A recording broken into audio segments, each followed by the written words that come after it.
All right, so I just wanted to start this video by saying how much I appreciate Chris Cormier. He pushed me for a lot of years. I got to watch the recent documentary, and we're showcasing this video to show a little more in-depth of where Chris came from, because going back, I mean, you guys would really, this is the best documentary I've ever seen when it comes to bodybuilding related documentaries. And I just want to say congratulations to Chris. Thank you for always being a supporter of everything that I do, and you're a great, great competitor. A lot of years us battling it out, and you know, he really, when I was up and coming, was a major part of helping me improve and become the best. And I just wanted to shout out, congratulations, Chris, and it's more than a pleasure for us to feature this little background of you on this channel, and continued success. All the best. Fully puts me to my limit competing, and we brought out the best and worst in each other.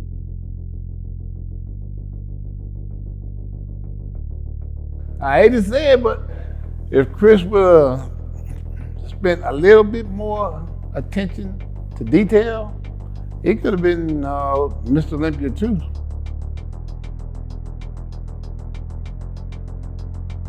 Yeah, Chris never reached his potential. He never reached his peak. Never did. I know after parties you'd always hear that Chris would be going crazy, drinking and doing whatever. Who am I to judge? We've all done shit that we wouldn't want to get out there. I think could have done a lot better in bodybuilding.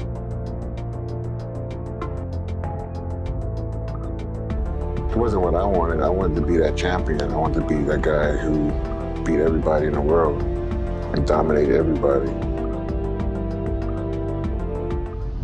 So what is this, Chris, right here? This is the Raymond Cream Matadors. This is my middle school where I grew up. And 6th, 7th, and 8th. No, 7th, 8th, and 9th at that time. Now they changed it to 6th, 7th, and 8th. Awesome. We used to rule this school right here, man. Me and the boys from the neighborhood. Raymond Cream Middle School. Yeah. Have you ever gone back and talked for the kids up there? Man, that's something you should do. I know. I've been a lot to the high school. The high school is is a place. You know, I've been out of there a good 30 years, but I still, you know, a lot of the kids still know me there, and the teachers for sure. Nice. Yeah. Is it still the same teacher after all this time? A lot of the ones are still there. Some of them retired, but they still have something to do with the community. Yeah. It was a smaller community when I was living here, but for the most part, it's been, you know, it's still a small town. Yeah. Small town mentality. Yeah. You still love it here? Yeah, I still love it. It's always going to be home for me. You know? Yeah. Always home. That's awesome. Wow.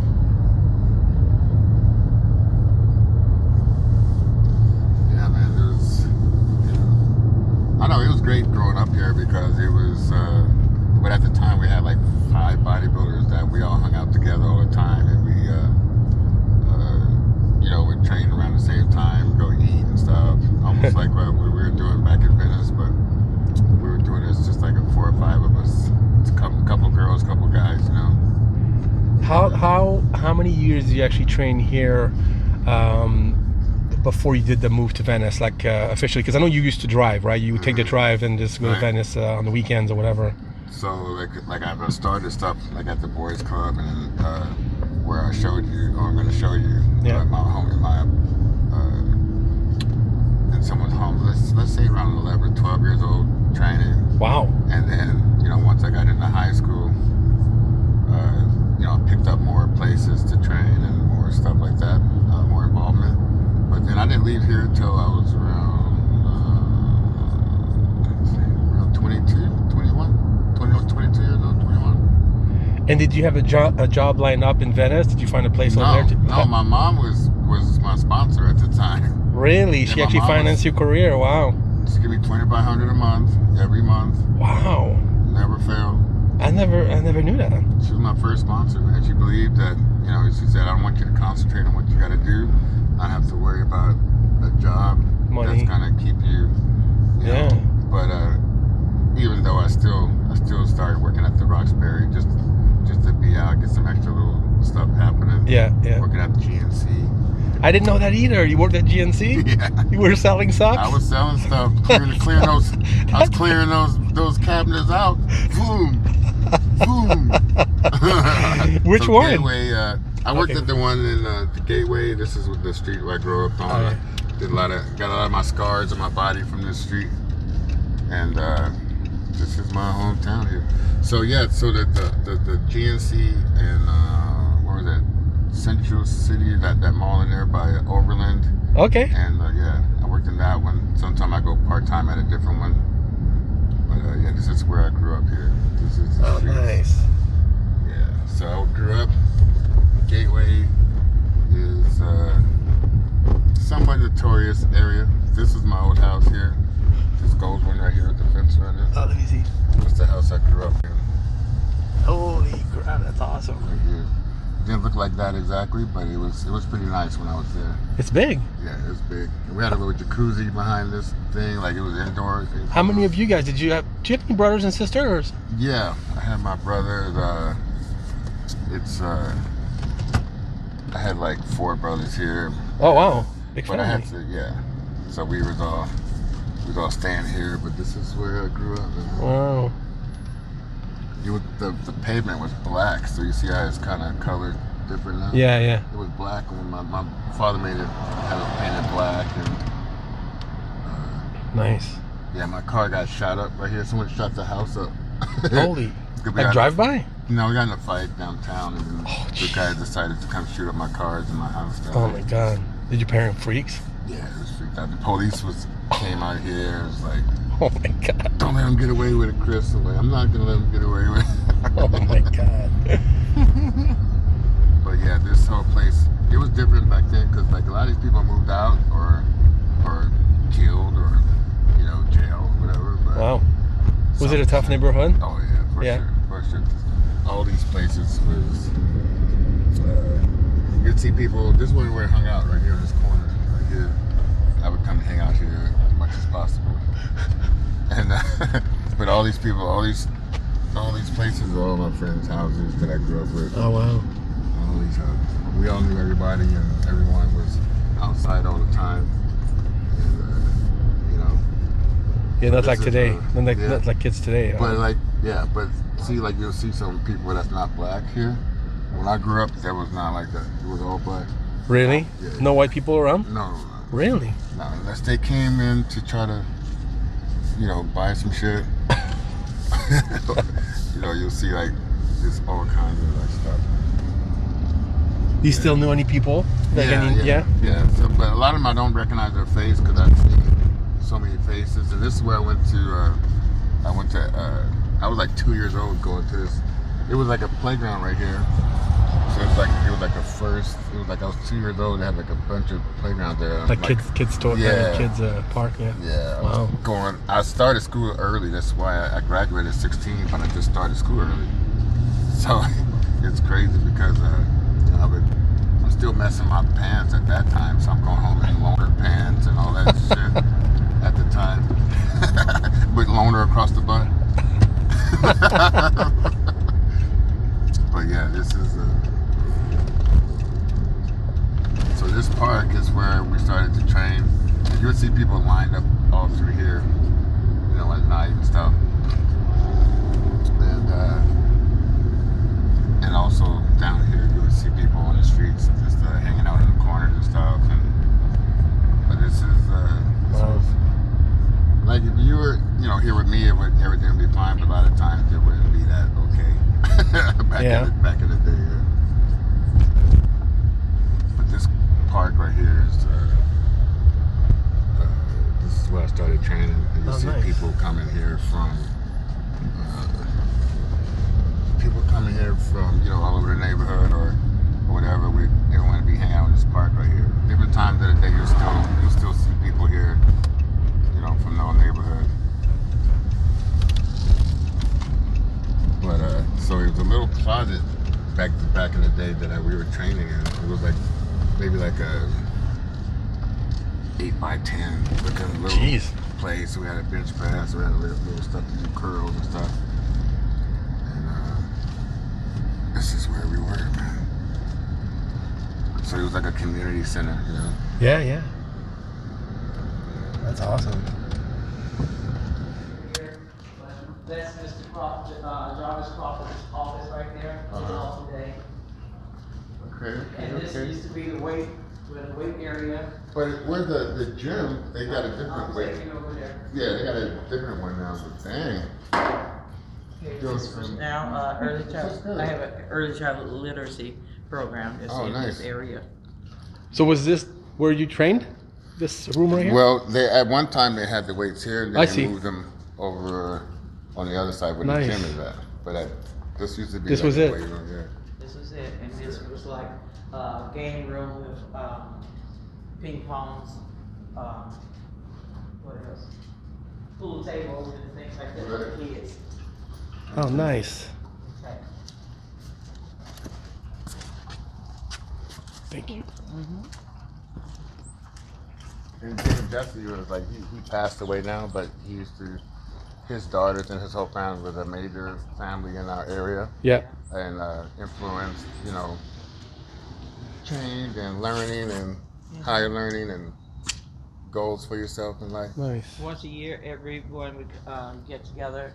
He would get together with the children, and what he would do is have a Fishing with James trip. Oh, right. This particular year, they went on the trip, and there was an accident that happened where he went into the water to save a child. The child was like 8 years old, and they promised everybody that they would bring their child back home safely, and he did.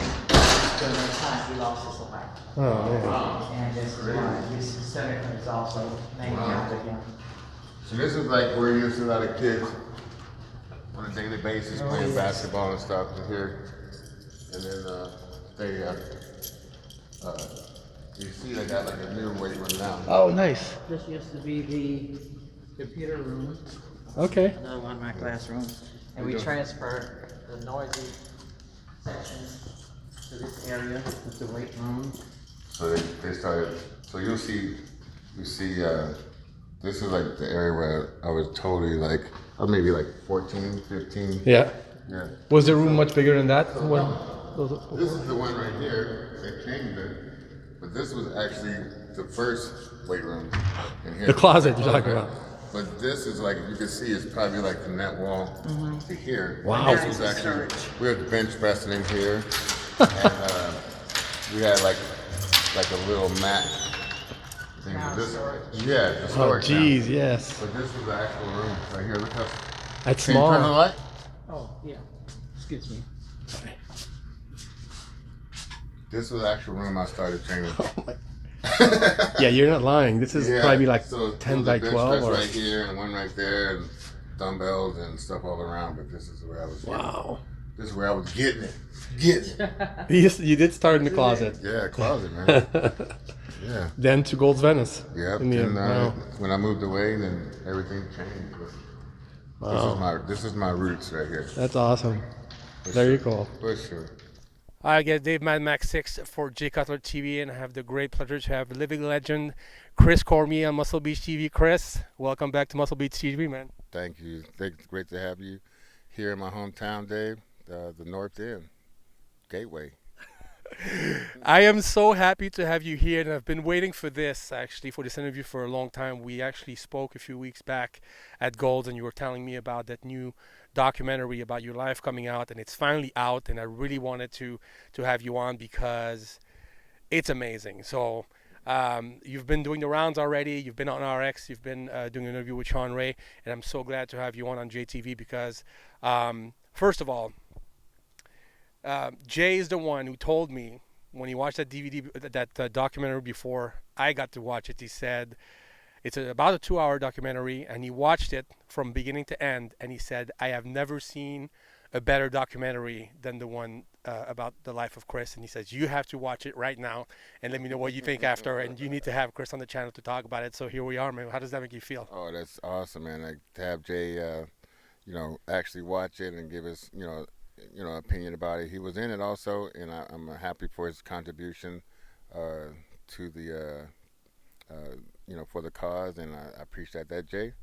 And yeah, man, I'm just really happy about the outcome. And it was like 3 years of compiling information and videos and photos, and it all came together really great, man. I'm just really excited about it, and I'm happy to share my life.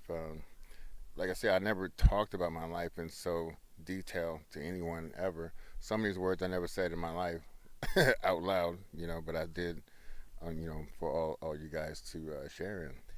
I want to talk about this for a second because you've done many videos before. You shot countless time, for the Battle for the Olympia with Mitsuru. You had another one that you made after that called, what was it called? The one that I used to sell at the store. Was it called The Real Deal too? Or? Yeah, it was just The Real Deal, Yeah. But nothing like this. This is actually really a very, very in-depth documentary. There's tons of footage that you don't even know where they came from. No. Stuff that you've done in the past that maybe people just happened to film at the time, and then when you saw them in the movie, you're like, how did you get the hold of this stuff? So it's things that have never been seen before, words that have never been spoken before. When you first watched it all together, because it's one thing for you to actually film it over 3 years, but when you see the final product, what comes to your mind when you see it? You just go into it like, okay, this is sort of like pumping iron-ish type of feel for it, and then I kind of was like, okay, this is kind of cool. It's all about me, and I got the black and white, so old school feel at the beginning. Then it started going to where I came from, what got me into the sport, and then the different people that came into my life, interacting in my journey, all that stuff. Then when it got to the deeper, darker, secretive type events in my life, that was never, people thought they knew or didn't ever hear me say anything because I know I didn't say it myself. But even that was like, it just brought me back to that feeling. So I kind of like went through all the ups and downs of my life, and it just stayed down, and then it just went up into a really positive, really positive events, and me interacting with the champions, and over the years, and different champions interacting with me, what they thought, what they felt. It's like 30 years of champions in one film. Why? Because like you said, you've never talked about this openly to anyone before. Probably people that are very close to you never actually even heard you say these things. Why did you choose to open up and talk about it in this particular documentary? What made it happen for you? Well, it came with me, when Gary came to me with the idea. I saw Flex's, and I had my input in Flex's journey, how he put it out there, and he was like, yeah, we got to do yours, and we got to, I think we'll do I think we'll do great just to get your story out there. I think it's very fascinating. I think people will be fascinated with it. And I was like, and you're still on the fence, like, okay, is everyone going to give a shit about? Do you actually think that? Yeah. I was like, are they going to really care about what I did, or how I looked at things, or how I, my journey? And it's been overwhelming response so far, and the feedback's been great. It's just awesome, man. And then it's just, I don't know. I was nervous about how people were going to take it. I was very nervous about that. Well, I personally feel like it took a lot of courage for you to talk about this, because like you said before, everybody kind of knew you were a wild child. You liked to have a good time, even though you were very successful in your bodybuilding career. You had another side where you like to have fun and be the life of the party. So it was kind of like a I don't know, some sort of urban legend, and people like, oh, Chris, like, but you always performed, you always won shows, you always did very well at the Olympia and all these. So it was kind of like, well, it must not be that bad what he's doing, because look, he's still doing great. And that's a question I wanted to ask you. How did you find a way to actually be so successful in juggling that other side of your life? Well, one thing, because you saw me do it, you saw my rhythm, you saw my routine. There was no, okay, like you saw, I would be tired. I would come, take a nap on your couch, and then I would eat, and then I'd go back to the gym. I wrestled, as a kid, and I wrestled in college, Cal State Bakersfield. Shout out to them, the Road Runners. And then, but that instilled a hard work ethic in me. I think Jay shares that same type of work ethic. We're Leos, and we no matter what the odds, we're gonna we think we can beat them every time. Victor Martinez, Arnold Schwarzenegger, we all Leos. Yeah. So I think I just had a drive that was like a not going, even though I'm going to have my fun when I don't have my fun, but I always felt I could overcome and I can beat people if I focused hard enough. But I've always had a strong work ethic. And I think a lot of people, I don't want people to think that I didn't work hard just because I played hard. I've trained harder than most people. Like, I didn't leave a gym when someone trained harder than me. You didn't train harder than me. You didn't have the diligence I did, with myself competing, the posing, we ended up falling asleep in between our turns posing. Wow. Because we were so tired, and sometimes I come from the nightclub and I go straight to the gym and train because we play video games after, me and Rico. So we were like, okay, we're going to miss our workout. If we go to sleep now, we better train now. So we go to the gym 7 in the morning after working all night at Roxbury. So, stuff like that you don't really hear about or see or understand, but I know that I was more paranoid to not do well or skip a workout or skip the posing or whatever it took to make a successful run. Wow. I want to talk about the workout a little bit because it's very famous that you had, Rico McClinton, Danny Hester, Flex Wheeler, Paul Ditt, all these greats, as of course, Charles Glass early on in your career.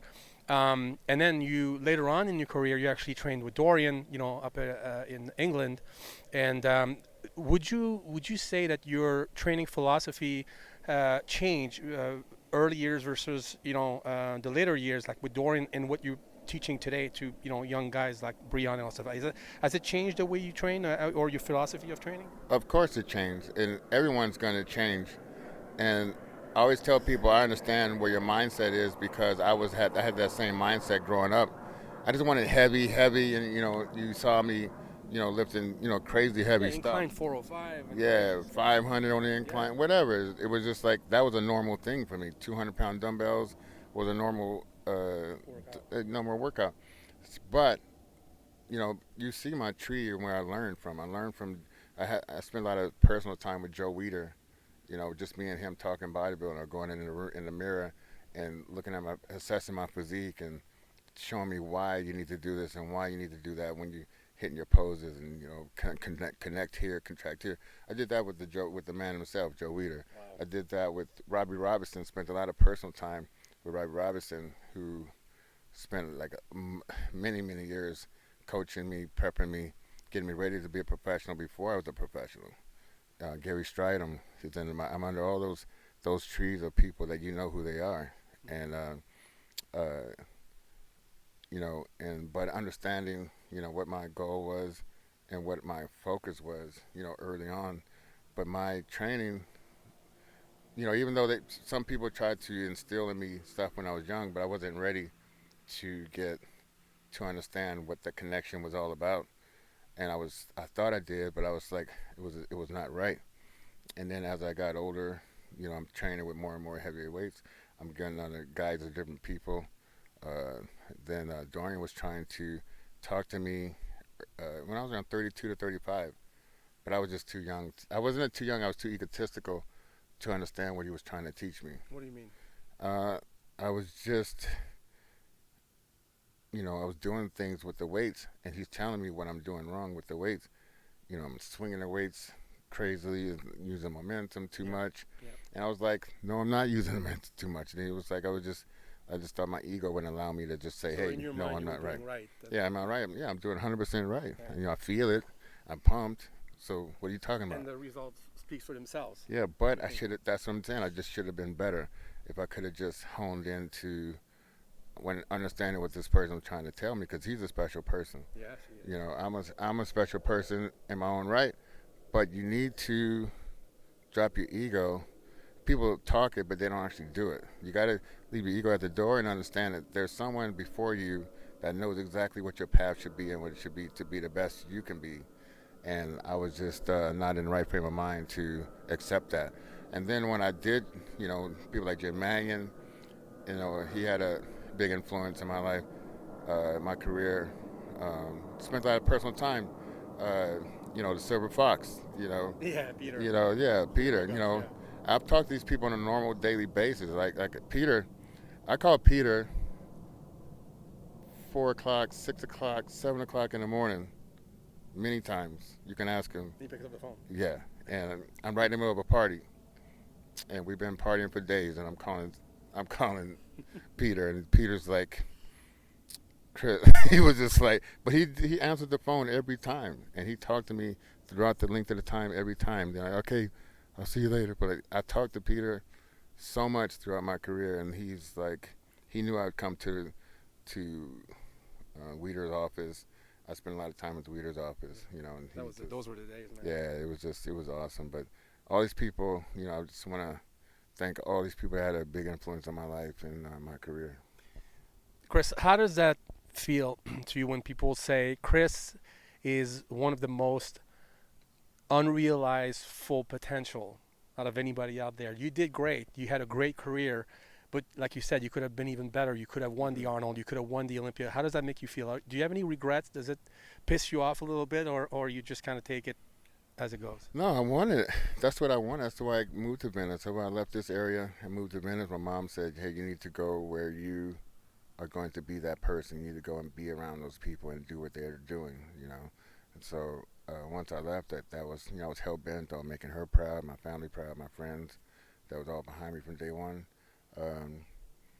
But yeah, it was multiple things. If I could have understood what people were trying to teach me, even in the gym, not let alone your personal life is, it's being a little reckless here and there. You have, people in your life that was jump on the bandwagon. Yeah, and not, like I said, I had droves of people everywhere when I went. I'd be in another country and I got droves of people with me. Entourage. Yeah, and from Australia on down to Ohio to New Orleans to Europe, New York. It was droves of people, Even in my hotel room, before a competition, you'll see 30 people in my room sometimes. Jeez. Yeah, and Chad Nichols would get pissed off all the time when he would come in there and be like, Chris, what the hell is this? He was like, one time he was like, all right, everybody out, everybody. I'm like, what? You were fine. You were okay to have all those. I was okay with it. I was okay with it. They were fine. And then, just certain times like that. It's just I just wish I would have just been like, this is the way you're gonna do it. This is not the way you're gonna get it done. What you came here to get done. Yeah. I came here to beat everybody in the world. I did beat most of these people, but it wasn't at the right time. It wasn't the right time, and maybe that's how God wanted it to be. Maybe this is to teach people, you can have fun, but you have to have a clear understanding about what you're there for. When I watched that interview with, actually when I watched the documentary and Sean Ray was talking, because he's in it quite a bit, he was saying that, maybe part of the reason why you went on a bender sometimes is because you kept coming so close from winning the Arnold Classic, and you just stuck right there so many times and never got it. Do you agree with that, or do you feel like winning the Arnold Classic would have actually set you more straight and gave you how do you feel about that? Yeah, I felt like maybe if I would have won that, I would have more okay, I won this. This was like a stunt. This was like the step before the Olympia. Right. So I needed to get that step to feel like I can actually take the Olympia. Right. But I felt if I didn't get that, then how are they gonna have me win the Olympia if I can't even win the Arnold Classic? I'll come back again. Yeah. Okay, I've done it 10 times, but I had 6 consecutive seconds. Yeah. But I've always placed really well at the Arnold. My first year I was fourth place at the Arnold, my very first Arnold Classic. Wow. And I went to third, I went to second. But, I just, I was really pissed off, And that's the thing, I was very emotional after those losses. Yeah. Not all of them, but some of them I really felt I should have won. As soon as I hit the curtain, I just lose it. And I'm just face planted on the ground. I don't know if he was back there, but I didn't care who was seeing me cry. I was just I was pissed. I was hurt. Yeah. I put a lot of work into it, and it was just. Because you really believed that you had it. You had it. Really believed. Yeah. I really believed at least 3 of them. I should have won. I was going to say 04, 05, but at least 3 of them. But it's with I felt I should have beat Flex, and I just beat him 5 days before. Yes. I know he wasn't confident. At the Ironman. Yeah, right. I know he wasn't confident because I know him very well. Mm-hmm. I know he wasn't confident to come in and beat me a week later when I just, beat him and Dexter. So then I felt like it was one with Jay in 04. But here's the thing. I felt like I didn't even deserve second. One time when I took second at the Arnold, I was surprised. Like, damn, I should have been maybe fourth place. Really? Yeah, I thought. The one year when I had the braids when I was really smallish, that year I was really stressed out. Was it 01? Could have been 01, I think, when Ronnie won. No, not Ronnie. No, okay. I was floating in, but I had braids, I think, at the time. I was going against Jay. Okay. And I felt like I shouldn't even been second that year. Yeah. That's honest. Wow. Yeah. Shouldn't have been second, but I got a gift that year, and I took it. But yeah, I feel like I shouldn't have been in that place. So that's something I never said. No, that's right. I never heard on it. JayTV. But yeah, that, and then, but like I say, if I could have won, if I could have got granted, that, and things could have been different. Yeah, I'm happy I was able to keep my composure enough. Yeah. As much as I did, even though it wasn't the greatest sometimes, but. I remember specifically 05 because you basically prepped for the Arnold. I got you at the store almost the whole entire prep. You were tanning in there. Yeah. You were playing video games with me in there. You were rested. This is gonna happen. It's gonna happen. And then you got second to Dexter, which was such a tough loss. I remember. And then of course the week after was the San Francisco, right? And you were so. It was nice though because I remember us talking on the couch and you were like, okay, what am I going to do? Going to San Francisco? And I said, you can still win. And you actually turned the table and beat Dexter a week after he just beat you at the Arnold. Remember that? Yes, that was it was awesome. It was and I had the music prep for it. I had I came out with the Realist by 50 Cent and Tupac, and I was just like honed into like I'm gonna go out there and murder these guys. But I did spend 48 hours of soaking in my sorrows, and I didn't eat, didn't sleep, didn't. You bounced back quickly, though. Yeah. And then I got like at Wednesday, I just opened my eyes and I did like a little small nap. I woke up, opened my eyes, like I'm gonna go for this show because I was just gonna not do it. Really? I was like, forget it, I'm gonna drop out. But then I was like, I need to redeem myself, and I went for it. And you were there, and it was like I knew once I went to the gym and I looked at my body, I was like, oh shit, I look good. Wow, okay. So got my plane ticket together, rented the room, got the limo, picked me up, take me to Macy's, get my microwave, get the food and stuff. Woke up on that Saturday, everything was great. Still had veins everywhere. It was full, but without even pumping. Went backstage and I just took care of business that day. How was that winning? Oh, it was sweet. It was sweet, bro. That is the best. That was the best. I can imagine. It was the best. Sweet revenge. Oh yeah. Right. Because I know Dexter. I know he probably thought, I'm gonna start. I just beat Chris for the first time, and I'm gonna start beating him all the time. But he, myself, Flex, we always did, flip flop. Yeah. It's not like written in stone that you're gonna win the next show just because you won this show, and that's right. Yeah. But it was Weinberger was head judge, and it was great. Chris, you've worked with so many of the greats. You've worked early on in your career with Chris Aceto for nutrition, with Chaz Nichols later. Later on, did you still, because I know Chad sometimes would help you out just to kind of get dry the last couple of weeks, but did you, after you knew the basics, did you do most of your nutrition all by yourself all the time, or how would you prep for shows? Yeah, because it's not like rocket science like a lot of people think. It's not like you need to have a teaspoon of oil, and you need to have 5 nuts, and you need to have, at 5 o'clock, before you train, you got to drink this 15 minutes before you train. And it was never really like that. It wasn't like, so it was, simple.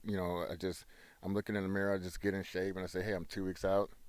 Let's do it from here. So, I would get to, just get me. I mean, you competed many times, and there's certain cuts that you would see when you're in shape, and certain cuts are not going to be there when you're not in shape. Yeah, but I can't do it myself. So for you to be able to have your nutrition under control by yourself without having an extra, nobody does it these days. Who does it without nutrition? But also, no one needs to tell me how much cardio I need to do either. Right. No one in my whole life ever told me how much cardio I need to do, unless, it's just that and the posing. Like, no one's telling me, hey, did you make sure you're posing? Like, they knew that those things are going to be done no matter what. It's a given. I start 10 weeks out, and I just start killing it in 10 weeks prep. That's how long you take. Well, no, for posing. Oh, right. Yes. For posing itself, Chris Aceto got me on the longer prep, thinking 20 weeks out you need to be honing in on what what you want to accomplish, and also Chad, he's a huge influence. All I did was kind of like combine what those two guys, what those two guys. How long would be a typical prep for you? How many weeks? Well, sometime when I was well, it's normal at that time, 16 weeks out, something like that. Still, I would definitely, but sometimes I cut it closer. I remember I was 10 weeks out, and the only time when I actually let partying get in the way of certain things, something I was going through. I was super stressed out, and I was just like, I just wanted to be, just in another place, and I would just like, I just cut it too close a couple times when I probably shouldn't have, One time, it was just like more like, I need to lose weight right now. Yeah, and so I stayed up all night. I was with Craig Titus that time, and him and Kelly, but we all competed against each other also that same night. But yeah, it was crazy. Wow. I still won the show though. Was it the Ironman? No, it was the San Francisco. San Francisco. Okay. Yeah. Not that one, but another San Francisco. Right. I won a couple. No, you were driven for that. I remember the 2005 where you was like nothing was going to stop you. Yeah. But talk to me about all this experience you gathered over years because of your challenges and all this the way your life was. I'm sure that's tremendous help for everybody that you're helping now, such as Brian and all those guys you went to Kuwait, and I mean you're helping so many people, and I think it's such a great transition for you to go from who you were as an athlete to now passing along that knowledge. You must feel like that's a huge advantage for you to actually help these guys, not only on stage to compete, but with the posing and also in the personal life. Do you use that for that? Yeah, of course. And I preach a lot of my, the pros and cons of different things or different situations I've been involved in or did. Yeah. I did, and I just talked to them on the, just like I was done with Robbie Robinson and all these people, Joe Weider. It's different things, there's nuances that you need to, convey to a person to help them have the mindset of a champion and someone that's going to overcome. But all I know is, when you want to go to war, I'm a really good person to have in your corner because I've experienced, 70-some pro shows, not just 12 or not. I wasn't a one show a year person. I was a 10 show a year person. That's right. So you go through all the different things. You find all over the world. You have so much experience, and just passing it down to the next champions for the next generation. That means a lot to me too. Even the teenagers. I like to. Young. I remember Gerald Williams was the kid. Yeah. When he first started. And I was working with Cody. I was helping. Even if it's not the 100% of what he's doing, I still have some influence. Yeah, and I'm influencing. In a very positive manner, I want to say. You were for many years going to Kuwait to help all these guys and stuff. You have a new, I don't want to say champion, but you have a new person you're about to team up with. You want to talk about that? Can you talk about it? Yeah. Soon? Yeah. I mean, like I've actually met like Sergio when he was like 20 years old. When he first got to Venice. Yeah, he was just a little before Venice. Yeah, way before. Yeah, 10 years before. But he was, he has a little giraffe body when I met him. It's just like, okay, he's got these long limbs, and I know his dad, did well. Is a legend himself. Yeah. And we had some, I tried to say, hey, you need to come out to Venice, out to the West Coast. I can have some input, but before he turned pro, I was talking to him. I was like, man, maybe you should, you can hire someone like Chris, get someone in your corner. Yeah. And I can still help you, but, you're trying to win the nationals right now, and this is the best thing I think you need to do is right now, right? Yeah. And so that all happened. He came out here. We had some training session out here, but we had some mishaps. He went in a different direction, started training with different people. Yeah. I get all that stuff. He's down in San Diego. We started talking more. I was trying to get him to go to Kuwait at one time. We had it all situated, but it didn't happen. But he wants to do an Arnold Classic, and he approached me. We hashed out all the differences from before, and I'm gonna, try to spend some good time with this kid and see if we can make a big change in his physique. That's my goal. It's actually to be the best Sergio that the world has seen so far. So, but I'm willing to go and spend time in San Diego and make this happen. Wow. So this is like a groundbreaking news. You're basically teaming up with Sergio for 2020 Arnold Classic. That's the plan. Yeah. Wow. So it'll be, myself and Chris still, but to have a big influence on what he's going to do is going to come from a lot of hands-on work. And also up here. That's where you can help him a lot. I love Sergio. I think he's young also, and he's just, he's been through a lot himself in his own right. He's been through a lot with his family, his upbringing, and he's talked to me candidly about a lot of things he's done or been through or had to overcome. And it wasn't easy for him. No, for sure. And I think people, they hear the name and they think people are gonna just hand him stuff, but I think it'll be like the opposite. I think it'll be like they're gonna expect greatness. Yep. I think they're gonna expect greatness. To live up to. For sure. No matter what. Wow. He told me last time, and I was so happy to hear this because I was like, oh my God, I think this is going to be a great partnership for you and for him. And I'm just so excited to see. I mean, he's big right now. He's about 312 pounds, really lean. So I can't wait until you put your hands on him and just you guys work together and just show in Columbus what the next Sergio is going to be. Oh, for sure. I'm really excited about it too. And I just want to, like I say, I will be devastated to not make something spectacular out of his physique. So, and he's a great poser too, just like you. So I'm sure that's Yeah, we're gonna have that handled too, for sure. God, for sure. I can't wait. Chris, tell people where they can actually watch your the link for, because you actually have the documentary on a DVD and also as a digital thing. So yes. Yeah, so you can get if you go to www.chriscormiermovie.com, you can download it from there, and you can watch it on your phone, your laptop, your television, and you got Blu-ray and DVD also. So if you want to give someone a Christmas gift, there you go. Yeah, great Christmas gift. There you go. And it's going to be touching. It's going to be a very powerful gift that you guys are going to give these people, because it's very powerful. Like I said, I got over three decades of champions in one film. I mean, we got Big Arnold in there with his little segment. Jay, you got Robbie, you got Dexter. Everybody's in it. You got awesome. Sergio, you got Josh from Australia, Breon. Yeah. Everybody who's anybody is in this video. Yeah, I think they Lee were. Haney, that's Mike right. Christian. That's right. I mean, it's just overwhelming. Wow. Overwhelming with the amount of champions. I'm just really pleased, and I'm excited for everybody to check it out. All right, Chris, thank you so much for the interview on JayTV, and I'm sure this is not the last one, but make sure to check out the DVD, you guys. You are not going to be disappointed. It is literally one of the best ones I've seen as well, and I'm so glad that you did this, Chris. And you said you have more. There's so much more they haven't even touched on.